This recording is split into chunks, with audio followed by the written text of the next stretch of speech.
먼저 체르노빌 원전 사고의 원인과 피해를 키운 이유로 꼽히는 것을 들자면 비등 경수로용의 원자로가 가진 설계상의 결함, 운전원의 이해 부족, 안전규칙 위반, 전력 생산 압박, 그리고 규제기관의 독립성과 전문성의 미흡 정도로 정리해 볼 수 있을 것 같아요.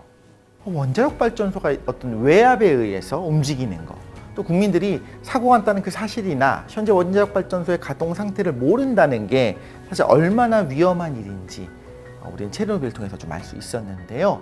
많은 게 부족했었고 당시에는 정말 보완이 필요한 상황이었던 거죠. 체르노빌 원전 사고는 당시 전 세계적인 재난이었고 우리나라의 안전규제 정책 방향에도 큰 영향을 미쳤습니다. 주변국 사고 탐지를 위한 환경 방사능 감시 체계의 중요성을 정부와 국민이 인식하기 시작해서 전국의 방사능 측정소, 시료 채집소를 확대했고 방사능 비상대책본부도 설치하게 됩니다. 가장 큰 변화는 1990년 원자력 안전규제 전문기관인 한국원자력안전기술원, 아마 여러분들께는 킨스로 더 잘 알려져 있을 것 같아요. 그 킨스가 설립된 것이죠. 우리나라에서도 체르노빌 원전 사고 이후에 상당히 기민하게 움직였다고 생각이 드는데요. 체르노빌 사고 이후에 설립된 킨스가 어떤 역할을 수행하고 있습니까? 네, 킨스는 원자력의 안전한 이용을 위해서 전문적이고 기술적인 규제 업무를 담당하고 있습니다. 원자력 발전소 등의 원자력 관련 기기와 설비를 설치하고 운영하는 기관을 원자력 사업자라고 하는데요. 우리나라는 원자력 발전소를 운영하는 한국수력원자력이 원자력 사업자에 해당합니다. 원자력 사업자가 원자력 발전소를 안전하게 운영하고 있는지 정부는 심사와 검사를 통해 안전성을 확인하고 있습니다. 킨스는 이 심사와 검사를 수행하는 전문기관입니다. 전기를 공급하는 원자력, 우리 일상의 편의를 위해 사용되는 방사선, 사실 둘 다 그 편리함 알고는 있지만 그 편리함 이전에 철저한 안전관리가 그 무엇보다 중요하다는 것을 오늘 체르노빌 사고를 돌이켜보면서 다시 한번 좀 깨닫게 됐습니다. 우리나라 원자력 발전소 안전 규제가 그럼 어떤 절차로 진행되고 있는지 궁금합니다.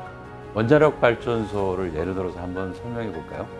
사업자는 발전소 운영을 위해 정부인 원자력 안전위원회 안전심사와 검사 그리고 인허가 변경 등을 신청을 합니다. 원안위는 이를 규제 전문기관인 저희 킨스에 위탁하고 킨스가 분야별 전문가들이 모여서 심사와 검사 업무를 진행하게 되는데요. 사업자가 제출한 관련 서류를 통해 1차적으로 안전을 확인할 뿐만 아니라 발전소 현장에서도 그 시설이 적합하게 설치되었고 제대로 운영이 되고 있는지를 확인해서 안전성을 확인하고 있습니다. 안전규제 기술과 관련된 관련 연구와 규제 지침 개정 등도 수행을 하고 있습니다. 원자력 발전소는 짧게는 40년, 길게는 80년 가까이 이제 운영을 한다고 하고 발전소 운영 중간에 계속 폐기물들이 나오게 되잖아요. 그 사이클이 굉장히 길다라는 거죠. 원자력 발전소 단계별로 어떤 심사를 하고 어떤 검사가 진행이 될까요? 네, 일단은 건설 단계가 있겠죠. 그 다음에 운영 단계, 그리고 마지막 해제 단계가 있을 겁니다. 먼저 건설 단계에서 가장 중요한 게 뭘까요? 당연히 좀 안전한 부지 선정? 맞습니다. 전력 수급 계획에 따라서 부지가 선정이 되면 해당 부지가 원자력 발전소를 짓고 이제 운영하는데 안전성 측면에서 적합한지 확인을 받아야 합니다. 그리고 방사성 물질 등에 따른 인체, 환경과 또 공공의 재해를 방지할 수 있도록 건설되어야만 하고요. 사업자가 원자력 발전소 건설에 필요한 기술 능력을 확보하고 있어야 되는 것은 당연한 것입니다. 수많은 발전소의 구조, 기기 설비가 모두 관련법에서 정하는 기술 기준에 적합해야 합니다. 이를 위해 건설허가 심사, 운영허가 심사, 그리고 사용정 검사가 상업 운영 전, 시운전 단계까지 진행되게 됩니다. 복잡한 것 같으면서도 하나하나 듣다 보니까 당연하다. 다 꼭 필요한 거겠구나라는 생각이 들기는 합니다. 운영 단계에 들어가게 되면 그때는 킨스는 뭘 하냐 궁금합니다. 그때서부터 킨스는 정기검사, 가동중 검사, 운영 변경 허가 심사, 또 주기적 안전성 평가, 계속 운전 심사, 또 품질 보증 검사, 공급자 등 검사 등을 수행을 합니다. 정기 검사를 예를 들면 원전이 정지된 상태에서 검사하는데요.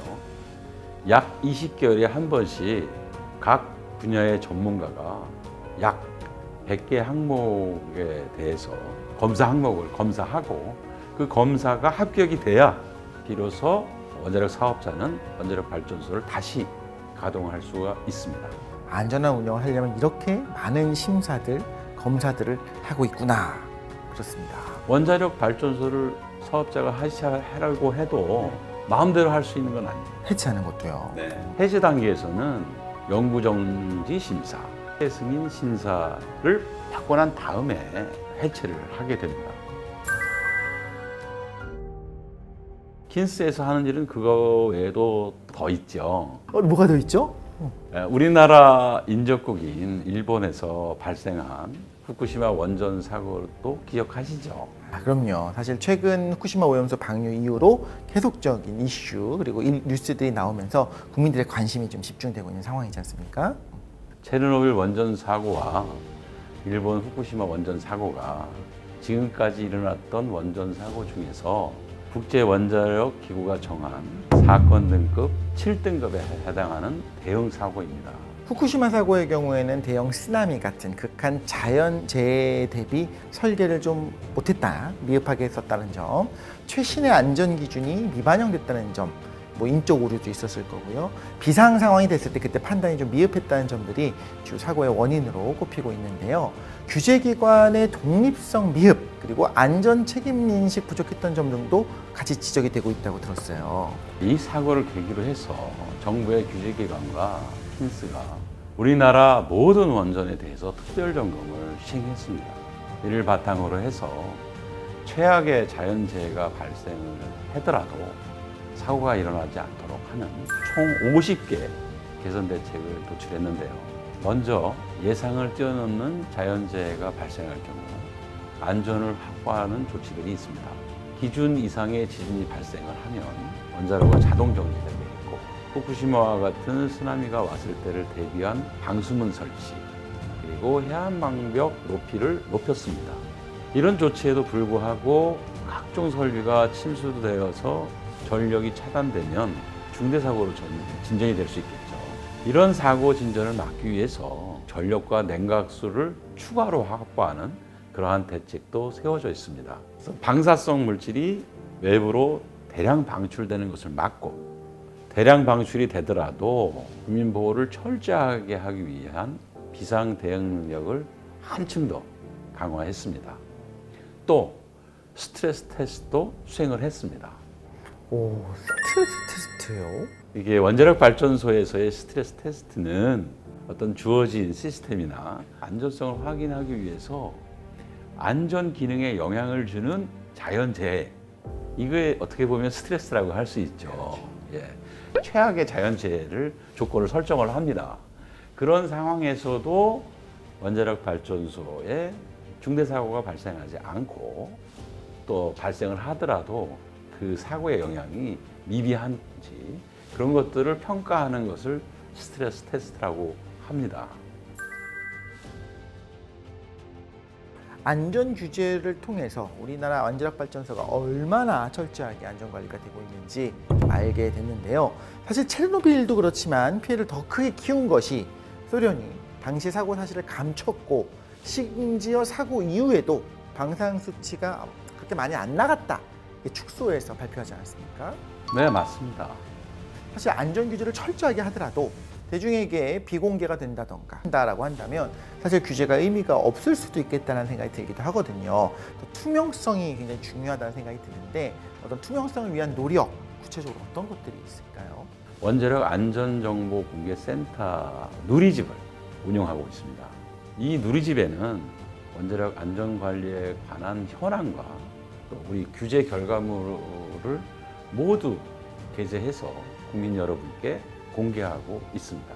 특히 2022년부터 원자력 안전정보 공개 및 소통에 관한 법률을 시행하고 있습니다.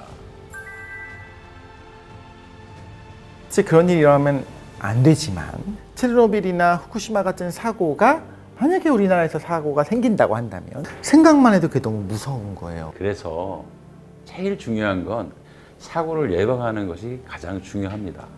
사고의 예방 측면에서 설명을 드려보겠습니다. 아까 말씀드린 후쿠시마 사고 이후에 국내 모든 원전에 대해서 스트레스 테스트가 그 사고 즉시 이제 수행된 상세한 평가였다면 제도 개선 측면에서는 중대사고관리법제화가 된 것이 가장 큰 변화라고 할 수 있습니다. 이 법령을 근거로 해서 킨스는 지난 2020년 모든 원전을 대상으로 사고관리 계획 심사를 시작했습니다. 원자력발전소는 기본적으로 안전성이 검증된 과학기술 설계가 됐고 보수적인 기준으로 안전성을 평가하고 있겠죠? 네, 사고관리 계획서 심사는 만에 하나 설계 기준 사고마저 이제 초과하는 사건이 발생을 해도 이 사건이 사고로 이어지는 그런 것을 막는 데 1차적인 목적이 있습니다. 그래도 사고가 발생을 하면 그 영향을 완화해서 안전한 상태로 되돌리기 위한 사업자의 계획이 적절한지 또 기술적, 제도적으로 관리가 가능한지 그 실행 가능성까지 확보했는지 철저하게 심사합니다. 확실히 마음이 좀 놓이는 부분들이 있어요. 정말 안전의 안전, 철벽 안전 규제가 이루어지고 있구나 생각이 들기도 하고요. 그래도 혹시나 원자력 발전소에서 사고가 난다면 일단 어떤 방식으로 대응이 이루어지게 될까요? 우리나라를 기준으로 해서 발전소 사고는 백색, 청색, 적색 이 세 가지로 비상 단계를 구분을 하고 있습니다. 백색 비상은 방사능 영향이 원자력 시설 건물 안에 국한될 때, 청색 비상은 방사능 영향이 원자력 시설 부지 안으로 한정될 때, 적색 비상은 방사능의 영향이 부지 밖으로 미칠 것으로 예상되는 피해가 발생했을 때 발령이 됩니다. 사실 시청자들이 가장 궁금해하는 거는 만에 하나 적색 비상이 나왔다. 그럼 어떻게 처리가 될까요? 적색 비상이 발생을 하면 국무총리, 원안위, 행정안전부를 중심으로 해서 중앙방사능 방재대책본부가 발족하고 지자체 그리고 유관기관의 협조를 통해서 주민보호 조치와 원전의 비상대응 및 사고 수습 통제 지휘체제가 확립이 되게 됩니다. 그리고 여기서도 킨스의 역할이 굉장히 중요하겠죠. 청색 비상이 발령이 되면 현장 방사능 방제 지휘센터가 적절한 의사결정을 하려면 킨스의 각 전문가들이 기술적이고 과학적인 분석을 통해서 현장 방제 지휘센터에 기술적인 지원을 하게 됩니다. 이것을 통해서 앞으로 사고가 어떻게 진행될지 이런 것까지 저희가 어느 정도 예측을 해서 현장 방사능 방제주의센터가 적절한 의사 판단을 할 수 있도록 지원을 하고 있습니다.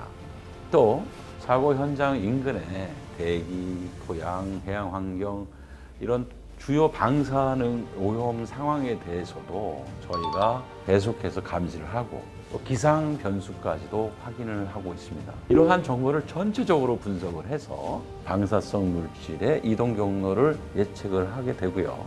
관계기관과 결과를 공유하고 있습니다. 사고가 일어나기 전에는 철저하게 예방하고 사고가 발생하면 그 사고의 영향을 최소한으로 축소를 하고 우리 환경과 국민 보호를 위한 대응은 효과적으로 이루어질 수 있도록 다양한 측면에서 지원을 하고 있구나 또 깨달을 수 있었습니다.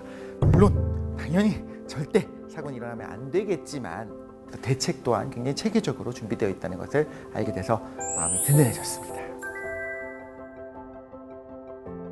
지금까지 한국원자력안전기술원 국제원자력안전학교 김인국 교수님과 함께 체르노빌 후쿠시마 원전 사고에 대한 이야기와 전문적인 안전규제 체계의 필요성 그리고 중요성 그리고 그 역할을 다하고 있는 킨스에 대해 알아보는 시간을 가져봤는데요. 교수님 오늘 어떠셨습니까?